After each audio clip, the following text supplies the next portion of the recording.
आपण पाहत आहात बागलाण वृत्तांत, खबरबात महाराष्ट्राची।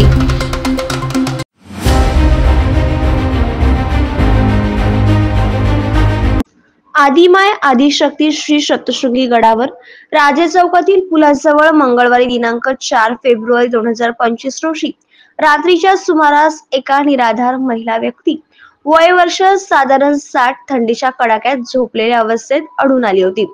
त्या ठिकाणी पत्रकार व सामाजिक कार्यकर्ते इम्रान शाह यांच्या लक्षात आल्याने त्यांनी त्या ठिकाणी उदरनिर्वाह करणाऱ्या नागरिकांशी गुप्त तपास केला असता 2 दिवसापासून निराधार वयोवृद्ध महिला इथेच दिसून येत आहे। अन्न वगैरे काहीच खात नाही, कोणीतरी सोडून गेला आहे असे त्यांच्या लक्षात आले। यावेळी तात्काळ इम्रान शाह यांनी सप्तशृंगी देवी ट्रस्ट व्यवस्थापक सुदर्शन दहातोंडे, सप्तशृंगी गडावरील उपसरपंच संदीप बनके यांना या संदर्भात माहिती दिली असता त्यांनी त्या ठिकाणी आपत्ती व्यवस्थापन पथक संकेत नेवकर, मंगेश केदारे रुग्णवाहिका चालक उपस्थित झाले। यावेळी नांदुरीचे पोलीस हवालदार निलेश शेवाळे यांचे अधिकृत पत्र घेऊन वणी येथील वात्सल्यगृह अनाथ आश्रम या ठिकाणी निराधार महिलेची व्यवस्था केली। येथील गृहसंचालिका यांनी या निराधार मातेचा सांभाळ करण्यासाठी पुढाकार घेतला व आजही समाजात माणुसकी शिल्लक असल्याचे दाखवून दिले।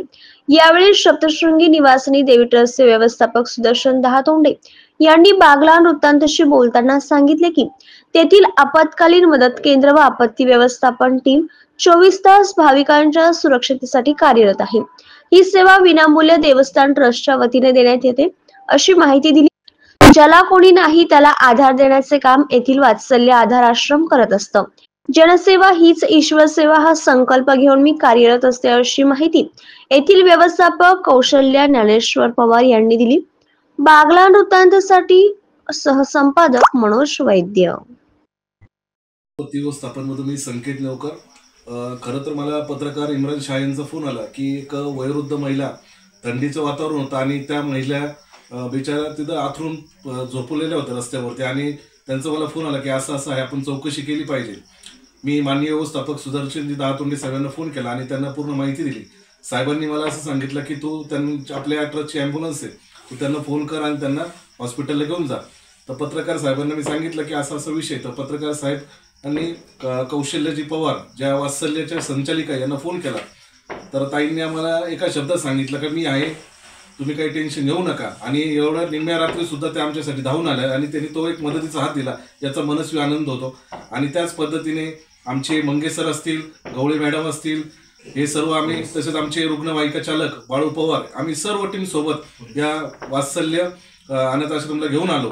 आणि ह्या सर्व कामी सगळ्यात महत्त्वाची जी मदत असते, जे 24 तास कार्यरत असतात, ते नांदुरीचे पोलीस हवालदार शेवाळे साहेब यांच्या मदतीने आम्ही आज त्यांच्याकडे सुपूर्द केलं। आणि खरं तर मला आनंद या गोष्टीचा वाटतो की वात्सल्य आश्रमात आल्यानंतर खरंच त्यांनी त्या माता माऊलीला आधार दिला।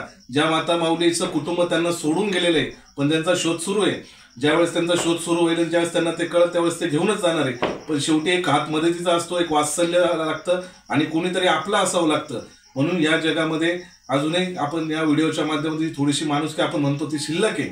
आणि म्हणूनच आपण अशा ज्या निम्म्या रात्री आपल्याला जे मदतीचा हात करतात, तर आपण सुद्धा आपला एक हात मदतीचा दिला पाहिजे। तर या व्हिडिओच्या माध्यमातून आपण नक्कीच अशा चांगल्या कार्यात आपण हाताने मदत कराल एवढं मी आपल्याकडे सांगतो आणि थांबतो।